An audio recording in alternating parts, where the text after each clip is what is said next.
स्वामी राधा जी का आविर्भाव दिवस आज से 15 दिन पहले स्वयं कृष्ण जगत में आविर्भूत हुए।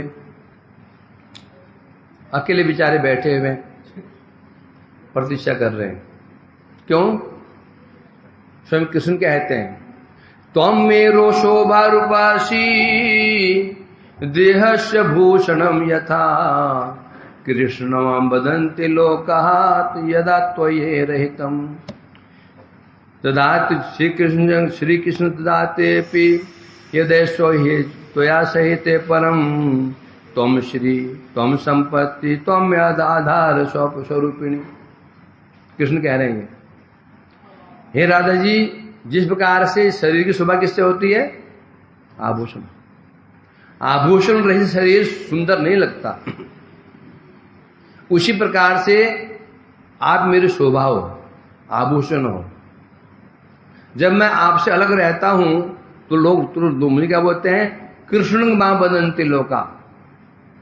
तो क्या बोलते हैं? कृष्ण। क्या बोलते हैं? केवल कृष्ण बोलते हैं। परंतु श्री कृष्ण तदातेपि यदा त्वयि सहित परम, जो आपके साथ रहता हूं तो क्या बोलते हैं? श्री कृष्ण। अतः तुम श्री, तुम ऐश्वर्य, तुम में आधार स्वरूपिणी। आप ही मेरा सौंदर्य हो, आप ही मेरा आभूषण हो, आप ही मेरा ऐश्वर्य हो, आप मेरी आधार स्वरूपिणी हो। ये संबंध है कृष्ण और राधा जी में। तो तत्वतः भेद नहीं है। अरे प्रमाण से दे स्वयं कृष्ण कह रहे हैं। इस प्रकार से तो आज राधा जी आविर्भूत हुई हैं कृष्ण की सेवा करने के लिए, उनकी इच्छा पूर्ण करने के लिए। अभी हम केवल 15-20 मिनट उनकी कुछ महिमा गान करेंगे, फिर ये मथुरा जाएंगे। हमारे ब्रह्मचारी वहां से सब लोग चाव लेकर आएंगे मठ में। तो हम जो जन्म वृत्तांत अभी तो सुन लेते हैं, संध्या के समय फिर उस पर हम कृष्णदास जी, अमर प्रभु सब बोलेंगे। जब भगवान जगत में आते हैं, एक अवतार होता है सद्वार, एक होता है अद्वार। सद्वार मीन होता है जब भगवान जगत में आते हैं किसी को माध्यम बना करके। राम अवतार सद्वार है, कौशल्या और दशरथ को माध्यम बनाया। कृष्ण ने वसुदेव देवी की अथवा नंद बाबा और यशोदा को द्वारा बनाया। उनकी शक्तियां भी जगत में आती हैं, वो ऐसे आती, कोई किसी कारण को लेकर के आती हैं। जगत कार्य कारणमय है। यदि ऐसा नहीं हो तो लीला ही नहीं हो पाएगी। उसी प्रकार से श्री राधिका जगत में आई हैं, आती हैं वृषभानु महाराज और देवी कीर्तिदा सुंदरी को माध्यम बनाकर। अब जन्म वृत्तांत भी कल्प भेद से अलग अलग होता है, कोई वैशिष्ट होता है। किसी किसी कल्प में जो कृष्ण इस संसार में जगत में कितनी बार अवतीर्ण होते हैं? एक कल्प में एक बार। एक कल्प में ब्रह्मा का एक दिन, केवल एक बार आते हैं बस। 28वें चतुर्युग के 7वें मनवंतर के कौन सा अभी उल्टा हो गया, 7वें मनवंतर के 28 चतुर्युग के द्वापर में स्वयं भगवान श्री कृष्ण आते हैं। उसी समय उनकी शक्ति, पूर्ण शक्ति राधिका जी साधना उत्तीर्ण होती हैं। तो कल्प में एक बार। तो किसी कल्प में इनका जन्म सुना जाता है ब्रजभानुपुर, कहां पे? बरसाना में। ब्रजभानु कुंड में इन्हें प्राप्त होती हैं। किसी कल्प में इनका जन्म कीर्ति उनके गर्भ से भी होता है। और किसी कल्प में सुना जाता है रावल में। मोस्टली हम रावल के विषय में सुनते हैं गुरुवर्गों से। जन्म वृत्तांत इस प्रकार से है। पूर्व जन्म वृत्तांत विंध्याचल पर्वत और हिमाचल पर्वत, दोनों मित्र थे। अब हिमालय पर्वत हमेशा कुछ अहंकार में रहता था, कुछ इठलाता था। क्यों? उनके दामाद कौन है?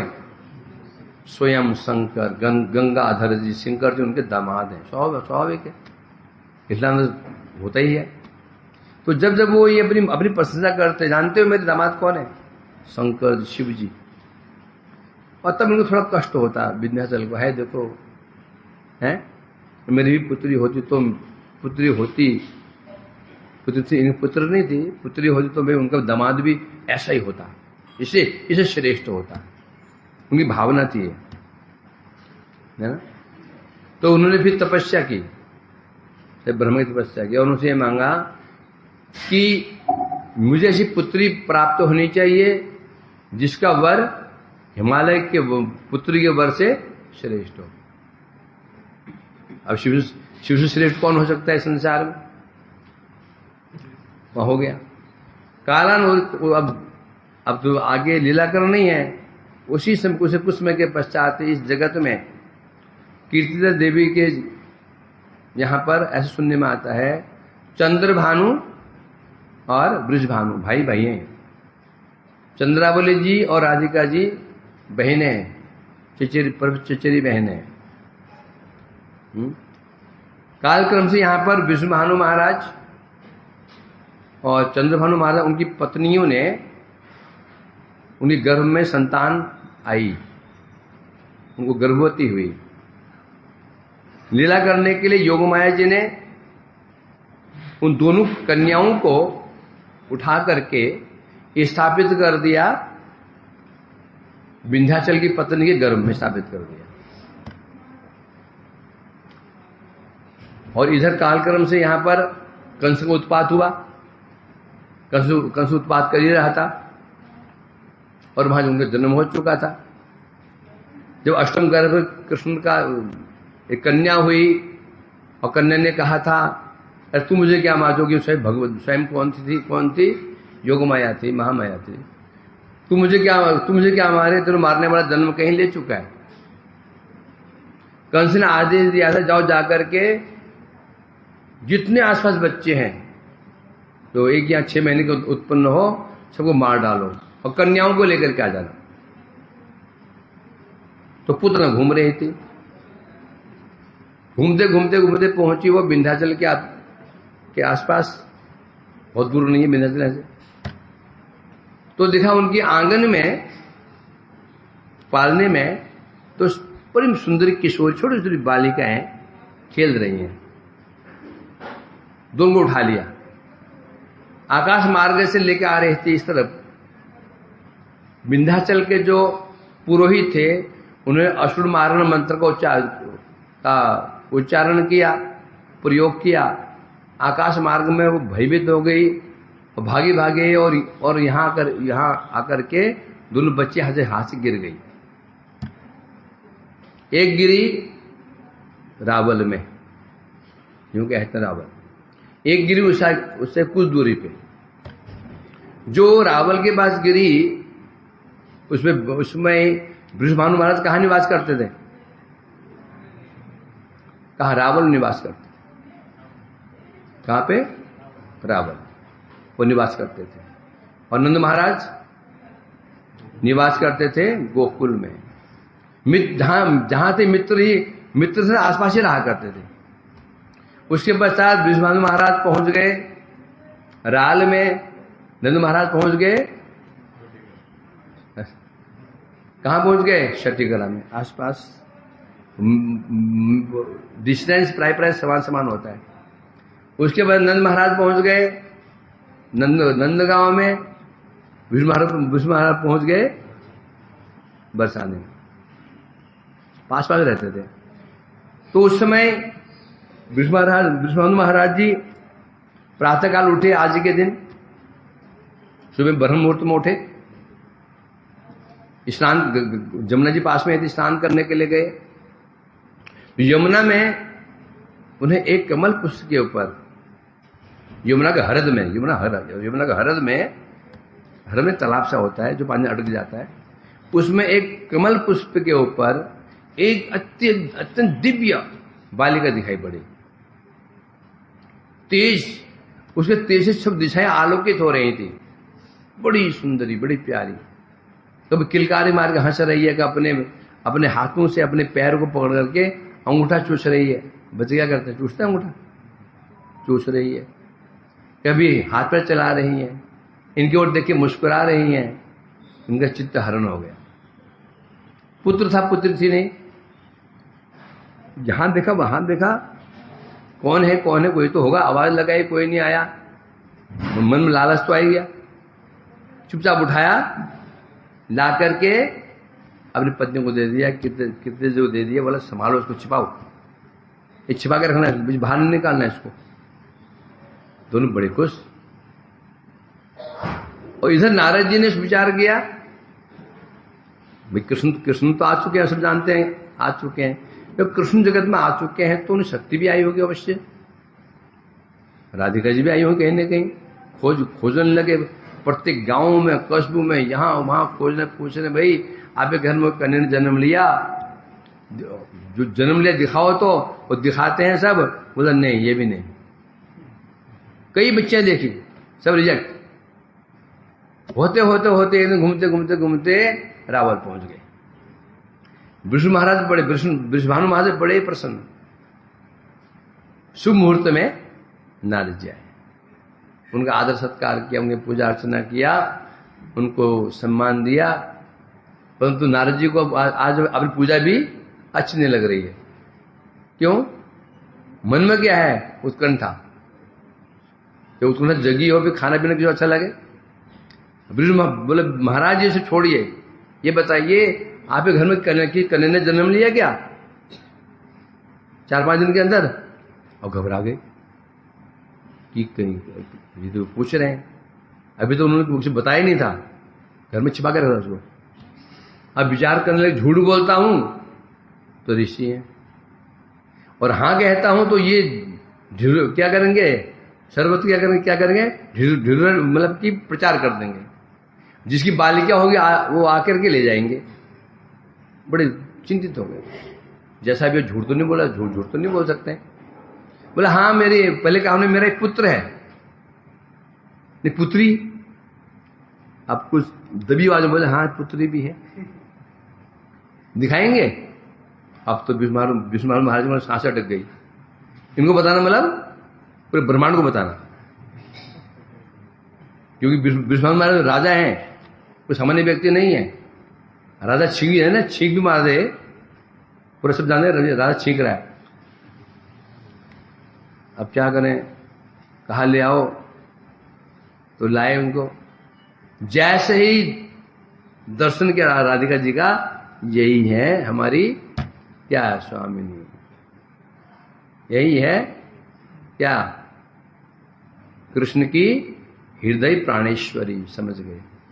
अब क्या करें, बोला उन्होंने वहां बोले यहाँ रख दो, पाल में रख दिया। वो जाके चावल ले आओ, अक्षत ले आओ, रोली ले आओ, दुर्वा ले आओ, आशीर्वाद दूंगा।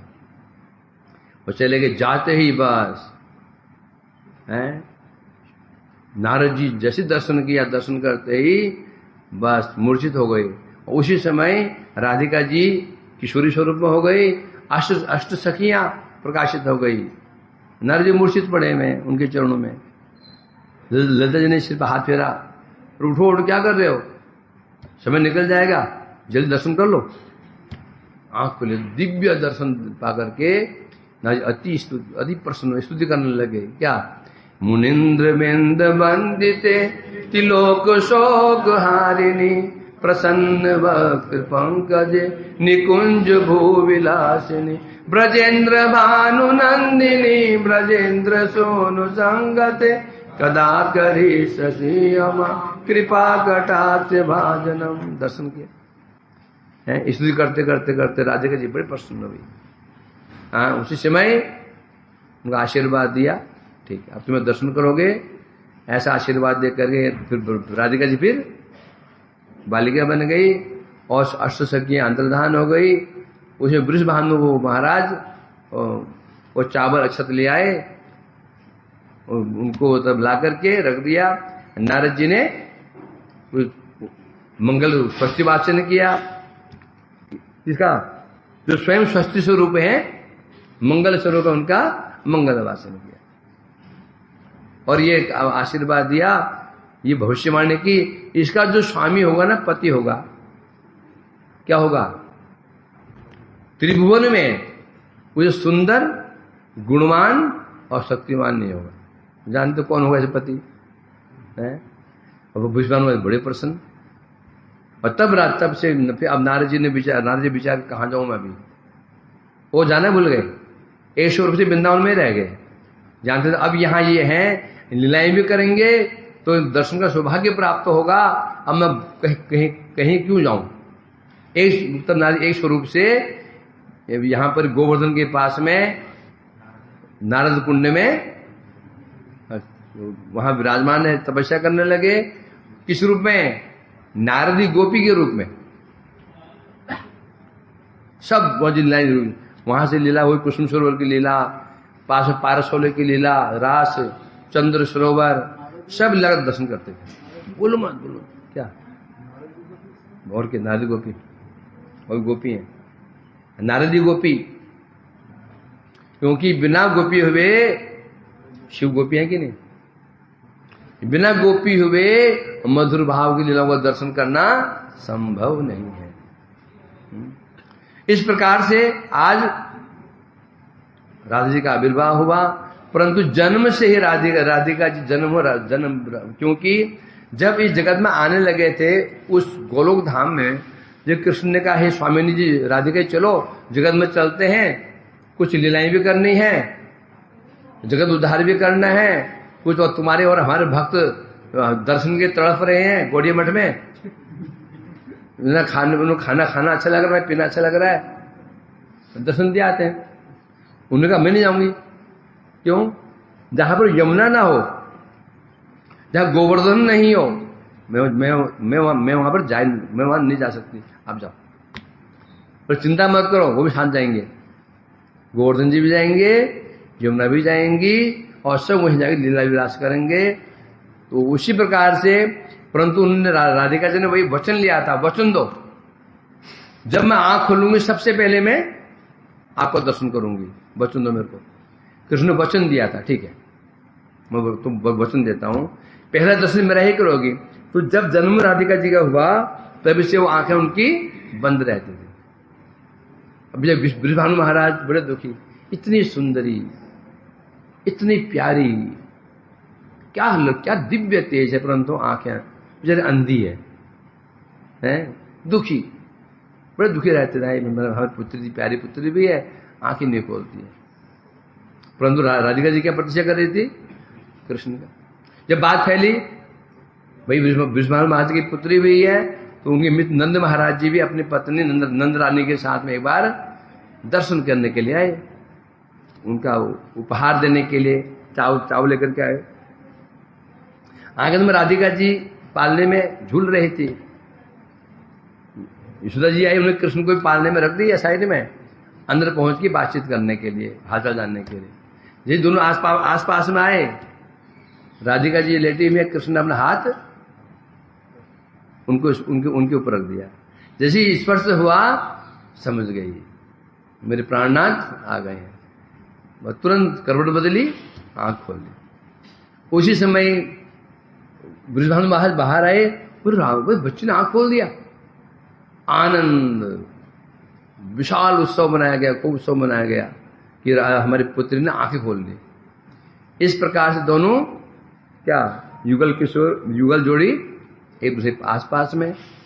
उसके पश्चात कृष्ण चले गए अपने स्थान पे, राधिका जी यहाँ पर, फिर लीलाएं होती हैं, जानते हैं आप, तो सब जानते ही हैं।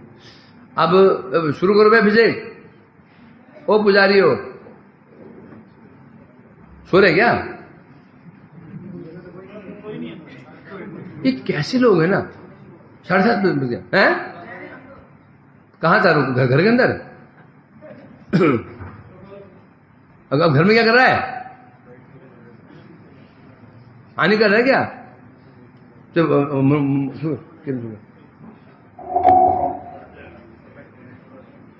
जल्दी शुरू करता है, टाइम नहीं।